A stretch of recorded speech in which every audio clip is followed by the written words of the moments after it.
धन्यवाद सर। कासानि दैदेननायाव फ्राय 1 मास 18 दिन बे जोलुर बादायलायनाय जादों। दिनै बिनिनो जोबथा क्लोजिं सेरेमनि आरो फाइनाल। बेयाव मोननै हानजा देरहासार जादों आरो फाइनाल गेलेदों दा जलेश्वरी आरो मान्दारिया। बे लिगनि गेजेरजों जोलुर बादायलायनायनि गेजेरजों आं आसा खालामो दि फैबाय थानाय समाव बे गोबांथार कुसुगाव ओनसोलनिफ्राय फुटबल बे जोहोगिरिफोर ओंखारगोन आरो बेफोरबायदिया माब्ला जायो जे देशा सान्थि जायोब्ला परिबेश आरो समाजफ्रा थिग जाजोबोबा बेफोर फुटबलानो होन स्पर्ट्सआ मोजां आवगायबोयो।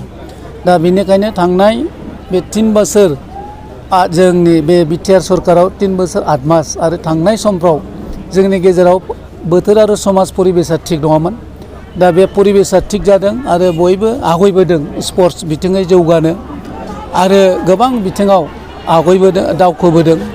दा बेनिखायनो जोंनि बिटिआरनि गाहाय मावफुं सोद्रोमा मानगोनां प्रमद बर' बिथाङा बेयाव दुरान्ड काप फाथिदोङो आरो दुरान्ड काप खालामनायनि लोगोसेयैनो बे जोंनि बिटिआर ओनसोलाव बल जोगिरि बल मोजां मोनग्रा जायफोर बिथांमोना जोबोद रंजाखांदों आरो बेनि गेजेरजों फैबाय थानाय लाइमोन सेंग्रा सिख्लाफोरखौ बेनो मोनसे फोजाखांदों आरो आं मोनसे मिजिं थियो जोंनि गेजेरनिफ्रायबो जे मोजां फुटबलार प्लेयार जे ओंखारगोन बे रोखा जादों।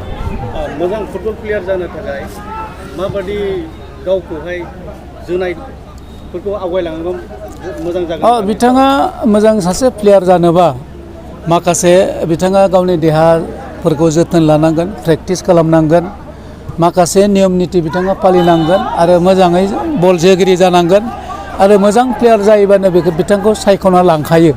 दा जों गोबां प्लेयारफोरखौ नुयो फुटबल गेलेयो आरो दसे जायो ओरैनो थायो आरो बायदिसिना बेसादफोर जानानै जे मोजां प्लेयारबाबो बे आरो माने दावखोनो हाया जायो। दा आं ओंखायनो खावलायदों जेसेबां बे प्लेयारफोर दं जोंनि गोदान लाइमोन सेंग्रा सिख्लाफोरखौ आं खावलायगोन नोंथांमोना स्पर्ट्सआव बाहागो ला, नोंनि फिजिकेल मेन्टेलि थिग जागोन आरो नोंथाङा ओनसोलखौ सासे प्लेयार जानानै मिथिहोनो लुगै जे गाबोन मोनसे सासे प्लेयार मोजां जायोब्ला बेखौ गोजानाव लांनाय लोगोसे नाम आरो जायगा बेजोंनो जायगा आरो ओनसोला मिथिजायो आरो जौगाखाङो। दा ओंखायनो आं बयखौबो खावलायगोन जिखिनि स्पर्ट्सआवनो जाया मोजाङै गेलेयोबा बिनि थाखाय बेहा रिजाल्टआ दङ। मोजां फुटबल गेलेगिरि जानानैबो सरकारि साख्रिबो मावनो हायो बेनि सायाव? सासे मोजां फुटबल जोगिरि जायोबा माने साख्रिबो मावनो मोनो, साख्रिबो मावो। आजिखालि जोबोद सुबिदा दङ स्पर्ट्सफोरनि थाखाय, साख्रिया डाइरेक्टनो होयो आरो गावबो मोजाङै जोगिरि जायोबानो बेहा खुनु सिन्था जानाङा। दा ओंखायनो आं खावलायगोन जों सासे मोनसे सिमां नुनांगौ मोनफा मोनफा आं फुटबल प्लेयार जागोन, जोगिरि मोजां जोगोन आरो आं गावखौनो दानानै लागोन आरो ओनसोलखौ सिनायथि होगोन समाजाव।